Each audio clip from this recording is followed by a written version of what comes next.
Magandang araw po mga kauragon. Ayan, balik dagat naman kami ngayon. Welcome back to our YouTube channel.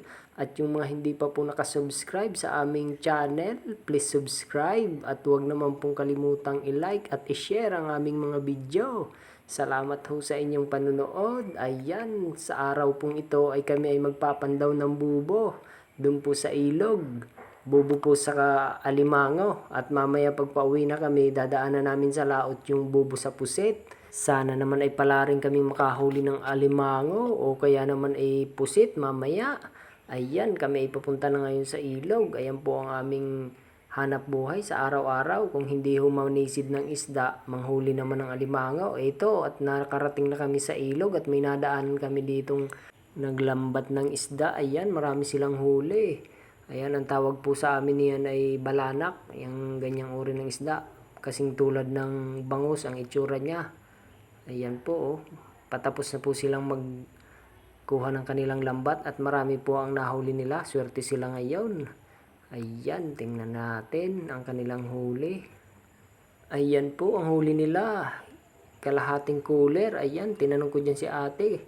Sabi niya ay unang areya pa lang nila yan, kaya swerte sila ngayong araw na to at natsimpuhan nila ang sama-samang mga balanak. Ayan, marami-rami ang huli nila.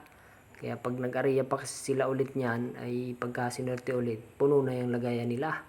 Sana ganyan lagi ang huli ng mga manging isda. Ayan, tsimpuhan na lang po ang hulihan ngayon ng isda.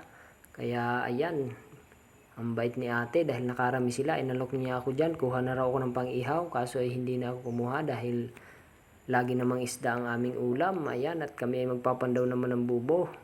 Ang gusto kong ulamin ay yung alimasag na mahuhuli namin. Ayan, si Kauragon Georgie. Pinuntahan na ang unang bubo na kanyang inilatag kahapon. Ayan pong bubo na yan ay 24 hours bago yan kunin. Inilalatag yan ni Kauragon dyan sa mga ilalim ng mga bakawan. Ayan, tapos kinaumagahan aming babalikan at titingnan namin kung may huli. Ayan, nakahuli naman kami dito ng aligmata. Ayan pong kulay pulang mata na yan, aligmata ang tawag dito sa Bicol. Hindi ko lang po alam sa ibang lugar, o comment down below po kung anong tawag nyo dyan. Ayan, at may kasama pang bungkang. Ayan, masarap po yan, yung sinasabi kong aligmata na yan. Ba, napakataba po niyan. Eto na sa Kauragon Georgie. Ayan, at pupuntahan naman ang kabilang bubo. Sana'y makahuli na ng alimango para naman may maibenta. Medyo mahal po kasi ang presyo ng alimango kaysa dyan sa mga aligmata na yan.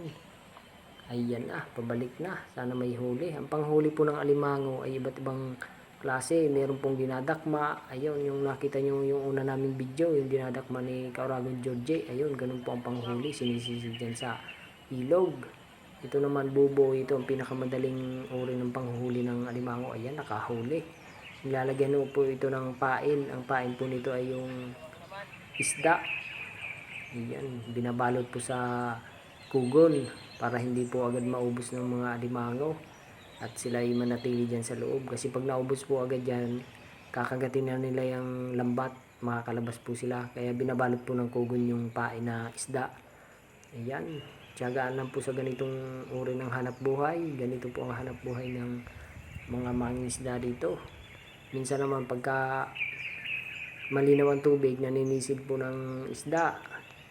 Kapag malabo po, ganito naman ang gagawin. Manghuhuli ng mga alimango o kaya minsan ipusit. Mamaya po makikita nyo kung paano manghuli ng pusit si Kauragon Georgie. Ay gamit din po ang bubo. Ayan, aligmata na naman ang huli namin dito. Ayan, oh. Talagang madalang ang alimango ngayon. Swertihan lang po ang ganitong hanap buhay, ang panghuli ng alimango sa bubo. Ayan, minsan marami, minsan po ay kaunti. Katulad ng kapatid ni Kauragon Georgie ay nakakarami minsan. Minsan rin naman ay kaunti rin ang huli. O ito, may lapu-lapo, ayos. At may isa pang alimango. Ayan, dalawa ang huli. May isda na, may alimango pa. Ayos na to. Pero hindi kami pa dito nakakahuli ng malaki. Ayan, marami-rami ng bubo ang aming nakuha. Kaunti pa ang huli. Shout out po pala muna tayo. Ayan, shout out sa mga Oragon.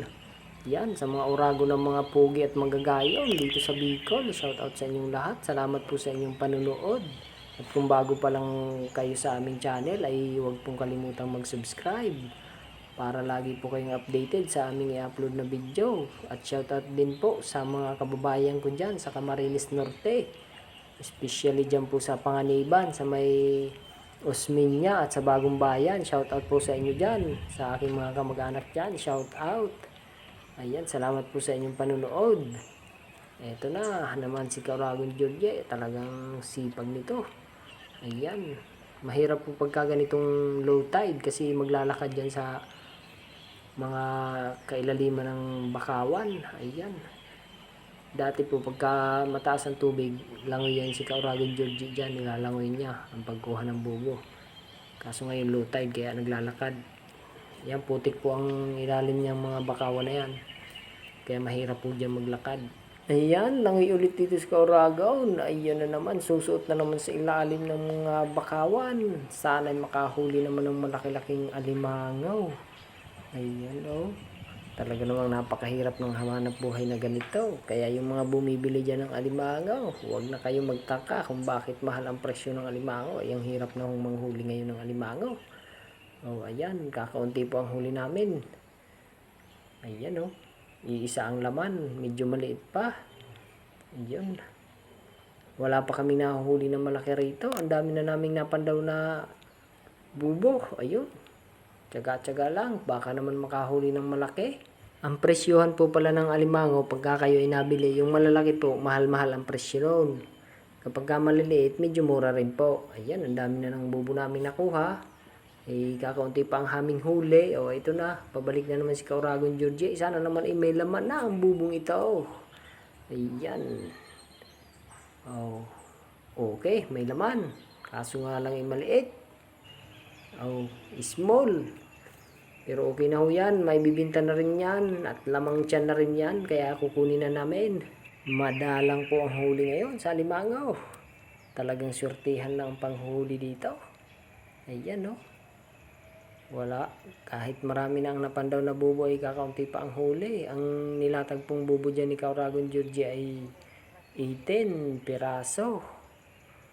18 piraso po. Ayan. Mauubos na namin pandawin ang bubo ay kakaunti pa ang huli. Ito na, pabalik na ulit. Ayan, at may laman na daw. Ito, malaki-laki ang huli. Ayan, tingnan natin. Oh, ayan, malaki nga. Ayos. Nakahuli naman ng isang malaki. Hindi na lugi pagka ganyan. Kasi mahirap pagka walang nahuhuling malaki. Ito na ulit ang ating bida, si Kauragon Georgie. Ayan. Dala na ulit ang kanyang bubo. Sana naman ay may laman ulit. Ayun, tingnan natin ang huli kung anong laman ito. Ayan, alimango ulit. At saka isang, ayan, may bungkang nakasama. Okay na yan. Oh, ayan oh. Small. Ito pa. Sana may laman rin ito. Ayun, ay nako, binabagsak. Pagka ganyan binabagsak ng malakas ni Kauragon Georgie, hinuhugasan yan. Ibig sabihin maliit ang laman. Ayan na. Maliit. Oh, small pa rin. Kasi pagka malaki, halata ko na yan dahil hindi niya ibabagsak yan. Dahil magkakadamage ang malaking alimango, ay mura na ang bili. O, ito na, at padaong na kami sa Durungan. Ayan. Low tide ho ngayon, kaya ayan, hatak-hatak na ang bangka ni Kauragon Georgie. Ayan, sipag at tiyaga lang talaga sa ganitong uri ng hanap buhay. Ayun, si Kauragon Jason, yung kapatid ni Kauragon Georgie, nakatabi na. Naitabi niya na ang kanyang mga bubo. Ayan, tapos na siya. Naunahan niya kami. At ang nahuli niyang alimango ay ano daw, 8 piraso. Ayan.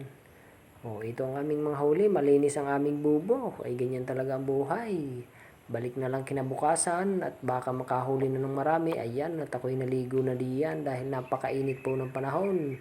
Kailangan nating magpalamig sa malalim na ilog. Ayan, napakalalim po. O, tingnan nyo, ang lalim.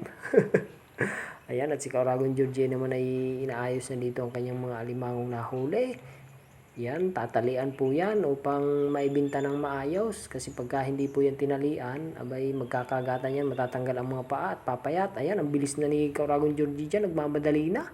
Dahil magpapandaw pa po kami ng bubo sa laot, bubo sa puset. Kaya ayan, pinaspasan na ang pagtatali. Ayan oh, master talaga ito sa pagtatali ng alimango. Abay, napakabilis. O, ito na, paspasan na yan. Dahil malayo-layo pa ang aming sasagwanin. O, tingnan nyo, napakabilis niya magtali ng alimangaw. Ganyan po ang master sa pagtatali. Pagka kayo po ay nakabili pala nitong alimangaw, ay huwag nyo na pong tanggalin ang tali at inyo nang painitin sa loob ng kaldero, takpan nyo para mamatay po ang alimangaw. Kasi pag tinanggalan nyo po yan ng tali at buhay pa yan, ay baka kayo makagat. Kaya huwag nyo nang tanggalin ang tali dahil yan ay mga baging naman ang pinantali dyan ni Kauragon Georgie. Ayan, pinapakita niya ang kanyang huli. O, ito na. Larga na kami papunta sa laot at magpapandaw na kami ng bubo sa puset. Ito, tingnan natin kung anong huli nitong bubo na to. Ayan, sana naman ay may laman. Ayan, habang hinahatak yan ni Kauragon Georgie at talaga naman kami umaasa na ayan ay merong lamang puset. Dahil kaunti ang aming nahuling alimango. Sana'y makabawi kami dito sa puset. Ayan, at meron ng laman. Ayun.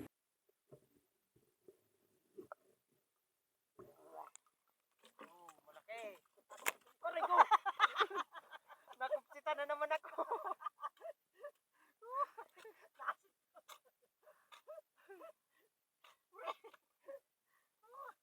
Ang swerte ko talaga dito. Tatlo ang huli oh. Kaso nga lang eh.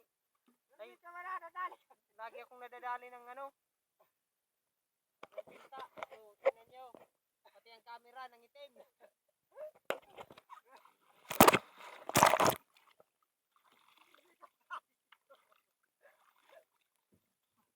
Ang swerte ko talaga sa puset. Lagi akong sinasabuyan ng tinta.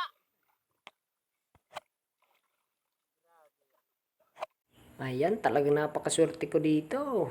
Talagang may galit siguro sa akin ng puset. Lagi na lang akong kinukupsitan. Nung nakaraan ay ganyan din. Shoot sa aking mata. Ngayon naman sa muka. O sige, hanggang dito na lang po ang aking video. Salamat po sa inyong panunood. Salamat sa inyong suporta sa aming YouTube channel. Thank you for watching. Bye-bye!